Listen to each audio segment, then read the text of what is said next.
Olá! Mestre e doutor em Letras pela Universidade Presbiteriana Mackenzie, é graduado em jornalismo pela Faculdade Casper Libero e possui especialização em processo criativo e música popular, pela Faculdade de Música Souza Lima Berklee College of Music. Funcionário do Mackenzie desde 1998, é professor do curso de jornalismo do Centro de Comunicação e Letras do Mackenzie. É membro do Conselho Consultivo da Associação Brasileira de Televisão Universitária, a ABTU, e de Conselho Editorial da revista da ABTU. Tem experiência na área de comunicação com ênfase em audiovisual, música, cultura e linguagens. É compositor, arranjador, saxofonista e clarinetista. O projeto Memória recebe hoje o professor Daniel de Tomás. Oi, Daniel, muito obrigada por ter vindo hoje. Oi, Ana, obrigado pelo convite. Por que você escolheu a área de jornalismo? Bom, a área de jornalismo, para mim, a gente tem que voltar no tempo, né? E na época, para mim, né, era uma área que me chamava muito atenção, não só pelo papel que o jornalismo tinha ali nos anos 80, né? Principalmente na televisão, né? Sim. Como também na questão da leitura que eu tinha, as leituras que eu fazia nessa época. Eu gostava muito desse tipo de narrativa jornalística, né? Então, eu lia, por exemplo, livros do Gabriel Garcia Marques, por exemplo, e achava aquilo maravilhoso. Depois eu descobri que ele era jornalista, né, de formação. Aí eu fiquei meio maravilhado, assim, né, com essa capacidade que o jornalista tem de sintetizar acontecimentos de forma muito objetiva e sem perder o lado encantador das coisas, né? Sim. Então eu acho que foi basicamente isso, pelos livros que eu lia e pelo que eu via na televisão, né? A televisão, nos anos 80, o jornalismo era muito presente, né? Os jornais da TV aberta, especialmente, não existia ainda a tecnologia de cabo, satélite, internet também, mas a gente via muito o jornalismo na televisão, então isso me impactou bastante, né? Basicamente é isso. Você falou que quando você lia livros e via que o autor era jornalista, seu olho meio que brilhava para isso, né? Sim. Isso aconteceu comigo também na época da escola, que eu já estava falando, eu vou fazer jornalismo. Mas aí eu via textos assim, e que era uma autora muito perfeita, falava, e via que era jornalista, eu falava, nossa, agora eu quero. Eu acho que o jornalista, ele tem essa capacidade, né? Ele é treinado para isso, né? Para ser objetivo e direto ao assunto. E é uma coisa que as pessoas gostam. Ninguém gosta de ficar... Por exemplo, Gustave Flaubert, assim, né? Quem é que tem tempo hoje para ler o Gustave Flaubert? Ninguém tem tempo, né? O Flaubert foi um escritor numa época que não existia televisão, rádio, meios de comunicação de massa, né? Só existia uma vela, né, e um livro, né? Sim. Então acho que nessa época ele fazia todo sentido, mas acho que na fase final do século XIX, já século XX, eu acho que aí os meios de comunicação de massa surgindo, o jornalismo despontando bastante, acho que aí ficou uma coisa mais sintética, mais objetiva, né? Então isso é o que eu gosto no texto jornalístico. E também, o que eu gosto também é de não perder detalhes, né? Porque o Flaubert é cheio de detalhes, mas o bom jornalista, ele também, ele não deixa detalhes de fora. Sim. Né? Você foi um dos primeiros coordenadores da TV Mackenzie, certo? E como foi essa experiência? Então, isso a gente tem que voltar no tempo, né? Podemos voltar. Como você disse aí, eu sou funcionário desde 98, a televisão... Esse advento da televisão universitária, né, surgiu em 97, com a TV PUC, e aí, na época também, em novembro, foi batizado o Canal Universitário de São Paulo. Certo. O Canal Universitário de São Paulo foi uma iniciativa de você ter, numa nova tecnologia que estava chegando no Brasil naquela época, a tecnologia do cabo, você ter lá um canal destinado às universidades que faziam parte da área de prestação de serviços da operadora, né? Então isso foi uma lei de 95 e aí o Mackenzie organizou esse movimento na época, liderou esse movimento, era o Cláudio Lembo, o reitor na época, e reuniu, né, as universidades aqui de São Paulo e foi criado o canal universitário. E, consequentemente, tinha que ter programação da TV Mackenzie. Certo. Né? E aí, em 98, quando eu vim para cá, eu ainda não tinha muito contato, eu estava liderando um projeto de memória, inclusive, né? Então, eu acabei participando ativamente da TV Mackenzie em 99, né? Quando uma produtora que atuava aqui, ela saiu, e aí eu montei uma equipe, então, com os funcionários que estão até hoje, muitos deles estão até aqui, né? O Ronaldo, que está aqui com a gente, aqui atrás da câmera, né? Temos o Márcio, o Paulo, né? Todo o pessoal que estava auxiliando os alunos, eles passaram a tocar a programação da TV junto comigo. Então, eu formei essa equipe com os funcionários do Mackenzie e depois o desafio foi complementar essa equipe com outros profissionais que não tinham aqui na casa, né? E ao todo nós formamos uma equipe grande. E na mesma época também, nós que conseguimos trazer estagiários aqui para a TV. No início não havia uma regulamentação muito definida sobre isso, então a gente não tinha ainda o curso de jornalismo, né? O curso vai surgir só em 2000, então a gente teve estagiários de publicidade e propaganda aqui. Então o fato de você estar hoje aqui, de certa forma, está ligado a isso, né? Então foi um projeto, para mim foi um projeto extremamente inovador, né? Eu vinha do mercado e já tinha montado já algumas redações, né? Mas com esse viés de uma programação mais educativa, né, mais voltada ao conhecimento, isso para mim foi totalmente novo, ainda mais dentro de uma universidade que não é um local típico para você fazer uma televisão, né? Então a gente teve que assim adaptar muita coisa aqui do Mackenzie. E eu só tenho que agradecer ao Mackenzie, porque o Mackenzie acreditou durante muito tempo nessa ideia e nos deu carta branca para isso, né? E nós conseguimos. Esse espaço que nós estamos hoje aqui é resultado desse processo, né? Então, foi uma época muito boa. Então, foi isso. Eu entrei aqui para ser coordenador em 99, 2000 eu assumi de fato a TV, e aí eu coordenei a TV durante 11 anos, né? E aí eu... Passado o processo, eu me dediquei só à docência mesmo aqui do curso de jornalismo, né? Eu pesquisei e você fez especialização em música. De onde veio essa vontade? Eu sou originalmente músico, né? Depois é que eu virei jornalista. Eu já tinha disco gravado. Disco é uma coisa que talvez você não tenha conhecido, mas é um disco mesmo, né? Parece uma pizza feita de vinil, né? E que a gente tem que virar de um lado para o outro para poder escutar o som, né?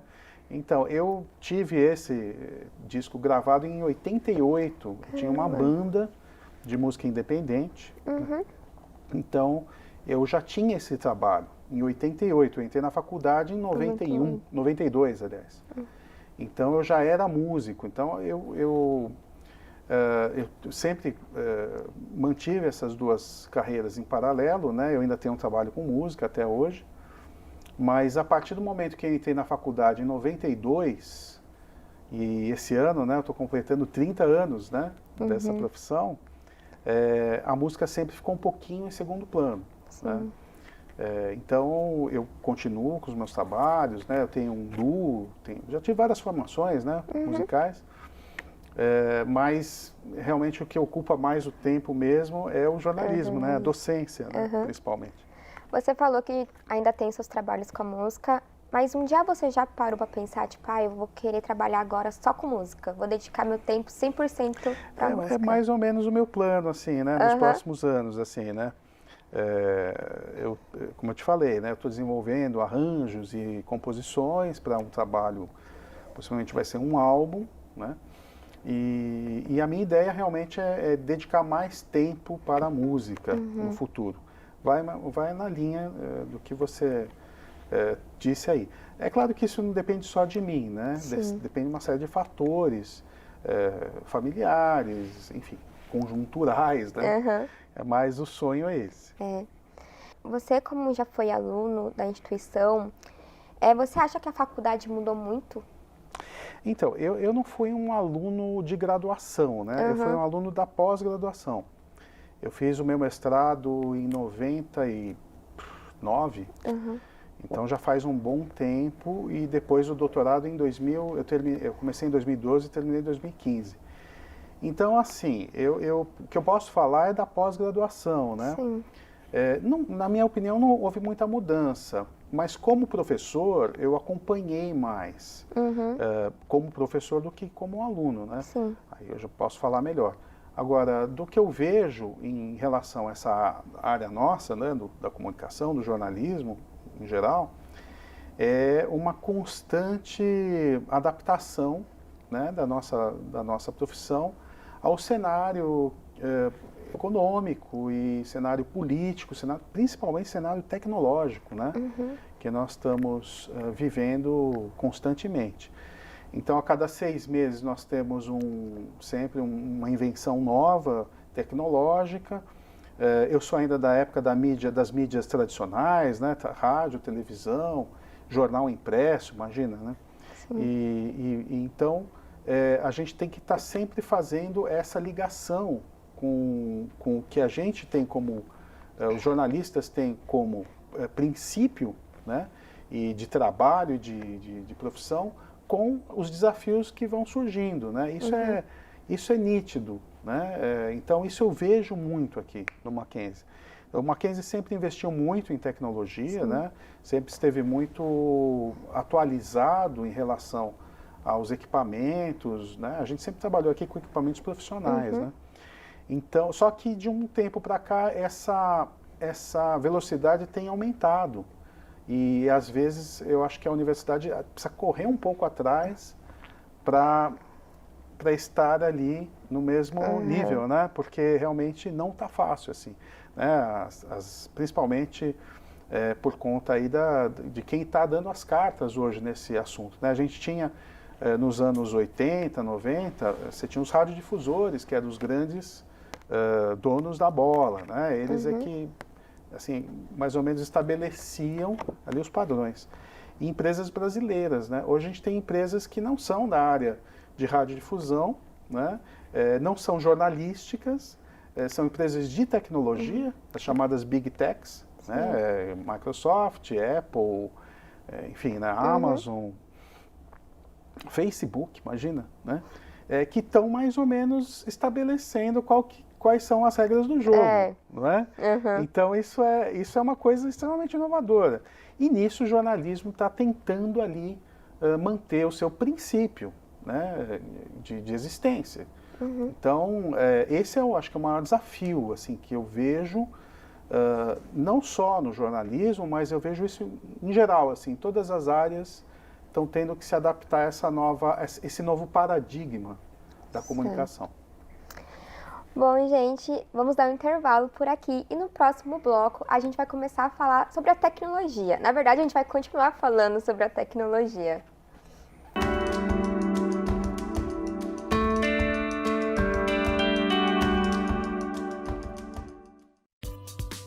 Tudo o que você precisa agora está aqui. Seu futuro também. Cursos de educação à distância Mackenzie. Graduação e pós-graduação em nível de especialização. Conteúdo produzido por professores da Universidade Presbiteriana Mackenzie e cursos completos com material didático e assistência online. Acesse nosso site mackenzie.br e conheça as opções de cursos.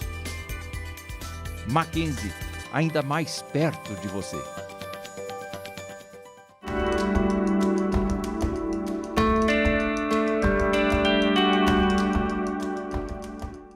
O projeto Memória do curso de jornalismo está de volta. Ao meu lado, Daniel de Tomás, professor do curso de jornalismo do Mackenzie. Bom, Daniel, no bloco anterior falávamos das redes sociais e é impossível falarmos desse tema sem nos lembrar das fake news. Na sua opinião, como jornalistas podem combater as fake news? Bom, os jornalistas já combatem, né, as fake news, né? Eu acho que é a população que tem que combater as fake news, valorizando mais jornalismo, né? Sim. É isso, né? Acho que o segredo é esse, porque a gente aqui no curso treina desde o começo os nossos alunos para apurarem as informações antes de qualquer publicação. Quer dizer, Você não pode, em função do tempo, né, ou em função, às vezes, você não compreendeu o assunto completamente, publicar alguma coisa sem ter certeza de que aquilo realmente é, de fato, né, algo que existe, né? Então, os jornalistas aqui no nosso curso, eles são treinados para saírem daqui com essa missão. Né? Agora, o que acontece é que a fake news ela é feita por pessoas que têm outros objetivos que não da informação. É justamente a desinformação. Né? Então, assim, lutar contra a fake news sendo jornalista já é o nosso trabalho. Agora, lutar contra a fake news é um trabalho coletivo, né? É um trabalho das instituições brasileiras, é um trabalho das empresas também, né? Das empresas essas que eu falei, essas grandes empresas de tecnologia, elas têm que lutar contra isso também. E é um trabalho, sobretudo, de qualquer cidadão, né? Porque eu acho que a desinformação, ela tem um problema, né? Tem vários problemas, o principal deles é que ela gera uma fragilidade democrática, né? Porque ela tende a polarizar as opiniões, né? Então, quando você está bem informado, você não fica só com a opinião A ou B, né? Você vai ponderar, né? Então você recebe uma pessoa falando A, a outra fala B, a outra fala C, a outra fala D, e você, por estar bem informado, você vai considerar tudo aquilo relevante, né? Sim. Agora, quando você faz desinformação, você elimina as outras vozes do processo, geralmente polarizando em discursos antagônicos, né? Então, isso é péssimo, porque você faz as pessoas perderem a capacidade de tolerância com a opinião dos outros.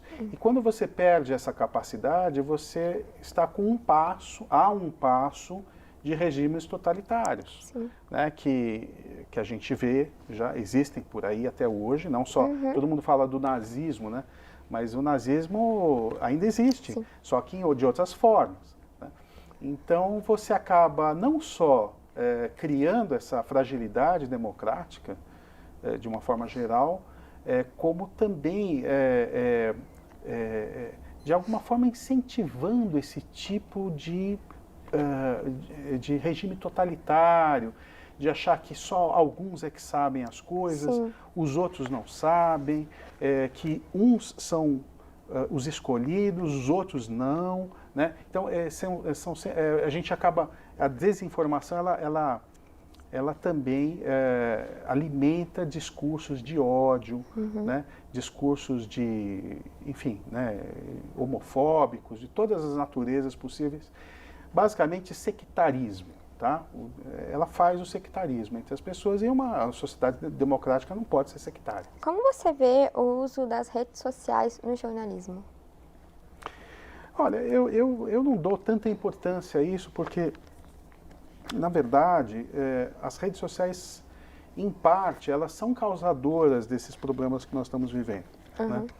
Porque dificilmente uma pessoa vai dar um like em alguém defendendo, por exemplo, o que eu acabei de falar, né? Então, se isso for, que eu acabei de falar, for transcrito num post, por exemplo, dificilmente vai haver alguém ali que vai dizer, ou dar um like, gostar e tal.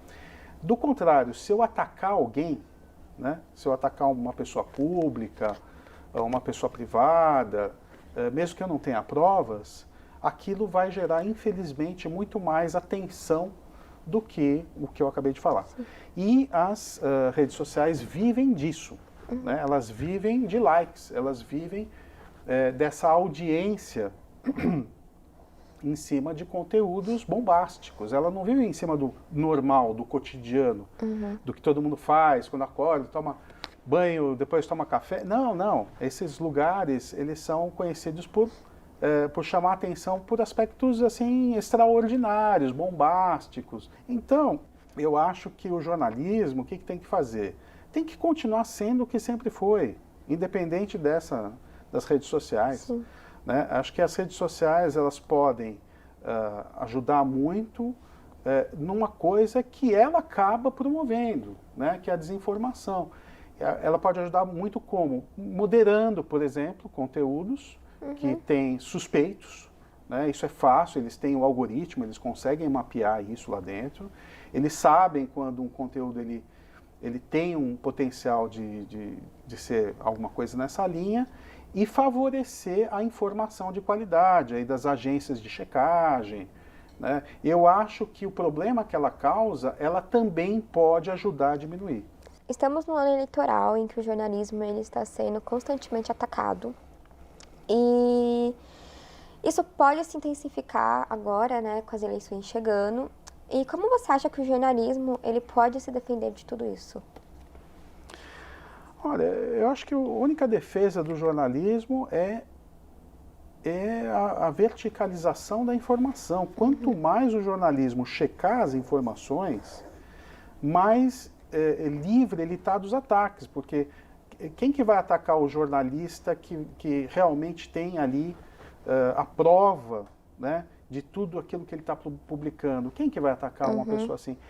Quem que vai? Então, se você ataca um jornalista que está no seu livre direito, né, de exercer ali a sua profissão, dentro do conceito da liberdade de expressão, liberdade de imprensa, principalmente, sim, então você está se tornando mais um agente multiplicador desse tipo de regime totalitário, persecutório. Né? Quando você cala a imprensa, você também está calando a democracia.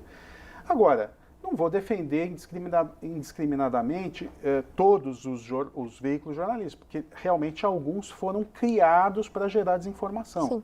Né? E até tem colegas lá dentro que são pagos para isso. Né? Agora, o bom jornalismo, o jornalismo que passa pela faculdade, né, que é preocupado com essas questões sociais, que é consciente das mazelas que o Brasil vive e conhece os deveres e os direitos dos cidadãos e sabe também qual é a obrigação dos governantes, coisa que eles não fazem, esse jornalismo vai ser eterno. Sim. Porque esse jornalismo é um jornalismo voltado para aquilo que ele foi criado. Então, o dia que não existir mais democracia, também não vai existir mais governo, né? Não vai mais existir congresso, nem judiciário, e automaticamente o jornalismo também não vai mais existir. Né? Mas eu acho que isso, espero que esteja longe de acontecer. Na sua opinião, qual é o futuro do jornalismo? Quais áreas passaram por mudanças? Olha, eu gosto sempre de ser otimista em relação ao futuro das coisas, né? Sim. Mas ultimamente eu não ando tão otimista em relação ao futuro, não só do jornalismo, mas da sociedade. Eu vejo a sociedade com uma série de problemas, assim, principalmente nas questões que não evoluíram, que nós devemos ter evoluído e não evoluímos, e algumas questões que são importantes, como, por exemplo, o racismo. Né? Eu acho que a sociedade brasileira, e eu acho que diria até, de certa forma, né, a sociedade ocidental, não conseguiu resolver o problema do racismo. Outro problema também, meio ambiente, aquecimento global. Né? Também a gente está patinando, a gente não consegue pensar de que uma vida humana dura no máximo 80 anos e depois vem uma outra. Então a gente não pensa na outra, a gente sempre pensa na nossa e não consegue imaginar o mundo para os nossos descendentes. Né? Também é uma coisa que eu estou com quase 50 anos, eu vi muito pouca evolução, principalmente nesses últimos anos que a gente tem vivido. Então, é difícil ser otimista. Né? Ontem a gente estava vendo uma palestra sobre os direitos, né, universais, direitos humanos, né, que são válidos para toda a vida no planeta, e aí o palestrante disse que apenas 1/3, né, dos 8 bilhões de habitantes de vidas que nós temos no mundo é que tem esses direitos respeitados. 1/3, nós estamos no século XXI, 1/3 é muito pouco. Então são essas questões, desigualdade, né, econômica, racismo, as outras questões também que estão ligadas aos discursos de ódio, como homofobia, Ao invés de estar melhorando, só está piorando. Só está piorando. Por quê? Eu acho que aí, eu não quero ser o profeta do apocalipse, embora esteja um pouco sendo, mas eu acho que as pessoas estão perdendo duas coisas. Primeiro, a tolerância, né? Porque elas se arvoram nos seus discursinhos, nas suas pequenas bolhas ali de contatos e acham que isso é o suficiente para viver. Acho que o mundo está perfeito do jeito que elas Do veem. jeito que elas veem. Os algoritmos ajudam a reforçar essa visão viciada, né, que as pessoas têm das suas próprias bolhas, né? Então é a dificuldade da pessoa sair da própria bolha e as tecnologias estão sempre reforçando isso. E uma coisa que está se perdendo muito que é o trabalho coletivo. A coletividade está perdendo, né? Sim. Então as coletividades que são o encontro entre as pessoas pelo mesmo fim, né? Parece que também está perdendo força, que foi responsável pelos grandes movimentos da história do mundo, foram as coletividades, foram as pessoas juntas em busca de um ideal comum. Isso tem se perdido, né? Porque aí quando você vai tentar reunir as pessoas, uma pensa um pouco diferente, a outra não aceita o que o outro diz, a outra acha que tem horário, tem que ir para a academia. Então, é uma coisa assim, as pessoas estão perdendo essa grande força coletiva que faz o mundo realmente mudar, né? E achando que a bolinha delas vai mudar alguma coisa. Então, eu acho que eu não vejo com bons olhos o futuro, pelo menos o futuro próximo, né, da humanidade. Agora, uma vez que essas questões forem tratadas de fato, né, como se devem ser tratadas, né, sem hipocrisia, né, e sem egoísmo, eu acho que pode ser que a humanidade consiga,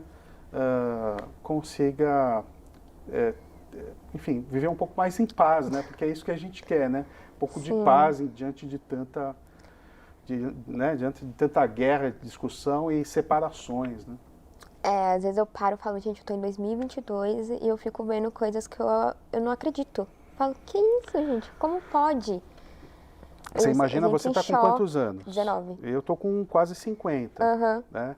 E eu tenho essa visão também, como você, assim. Quer dizer, a gente estava num processo aqui no Brasil, pelo menos é o que eu acreditava, de consolidação de certos direitos, né? Direitos que vão previdenciários, trabalhistas, direitos humanos principalmente, leis que colocava as pessoas numa situação de igualdade, meio ambiente, por exemplo, eram questões que estavam totalmente pacificadas no Brasil, né? Mas aí com esse último governo, parece que houve uma involução, quer dizer, nós tem uma voltamos, evolução. a gente evoluiu, né? A gente foi evoluindo para trás, né? A gente foi andando para trás. Então, para um país como o nosso, que tem sérios problemas para resolver, um tempo de democracia muito pequeno historicamente, se juntar tudo, todos os períodos democráticos do Brasil, é pouquíssimo, perto de qualquer outra nação democrática, que, né, que tenha mais ou menos a mesma característica do Brasil. Se juntar isso, quer dizer, o que sobra, né? O que sobra? E o que vem pela frente também? Isso aqui também nos deixa... Isso dá medo. Né? Tá, se tá assim agora... Hoje nós estamos pensando assim, ok, mas qual é a luz no final do túnel, né? Então, realmente, às vezes a gente fica um pouco pessimista, sabe? Em relação ao que vem pela frente. Vamos ver, espero que eu esteja errado, né? E que daqui a algum tempo essa entrevista... as pessoas assistem e falam, nossa, mas esse professor está com tanto cabelo branco e barba branca porque ele é pessimista, né? Espero que seja assim, né?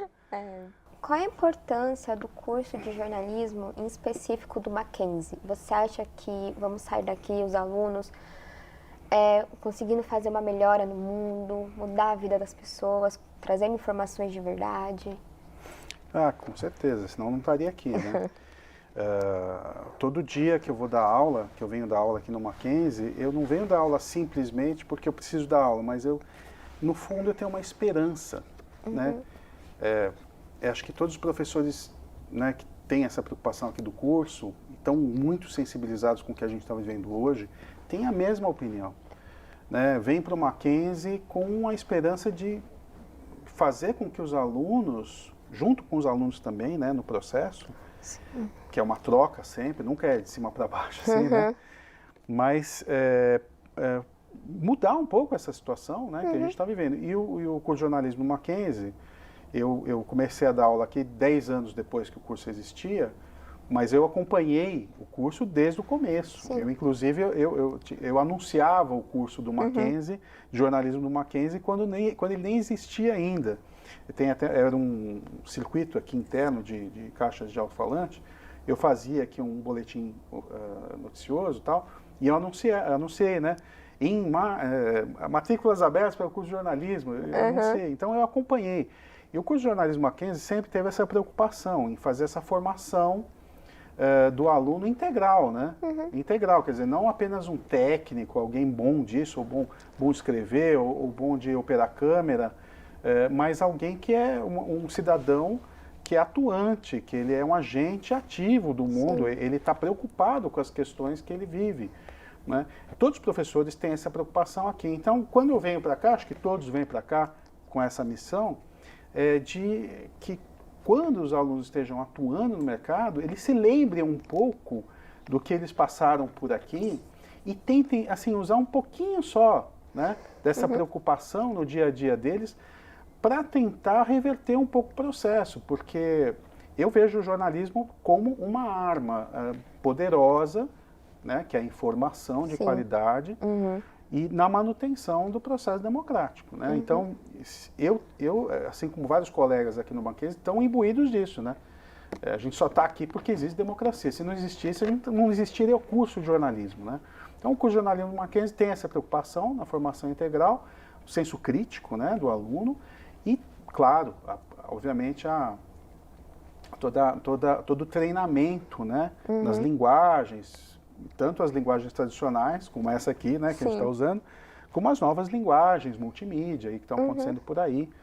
Então, eu acho que é super importante. Tem que ter, eu acho que até existem poucos cursos de jornalismo. Acho que devia ter mais cursos de jornalismo, mas não assim, de qualquer jeito. Não, né? uma coisa bem Cursos de feita. jornalismo estruturados, com um projeto pedagógico bem pensado, né, com toda a sua organização interna ali funcionando muito bem, né, como é o caso daqui, e levando muito a sério também, né, o compromisso, né, do curso. Eu acho que, sobretudo, o curso ele tem um compromisso. Né? Então, acho que é fundamental, tem que ter, né, e espero que continue existindo por muitos e muitos anos. Sim. Daniel, nosso bate-papo acabou por aqui. Muito obrigada por ter vindo. Foi muito gostoso. Também, eu gostei muito, adorei a entrevista. Parabéns pela entrevista, Muito obrigada. Ana. Espero que você continue entrevistando muitas pessoas ainda daqui para frente, que você tenha sempre essa boa lembrança na tua carreira e que você consiga iluminar muitas mentes que virão aí por aí, que já estão aí também. Tá bom? Muito obrigada. E o nosso muito obrigada também a você, que nos acompanhou nesse bate-papo. Até o próximo episódio do Projeto Memória do curso de jornalismo.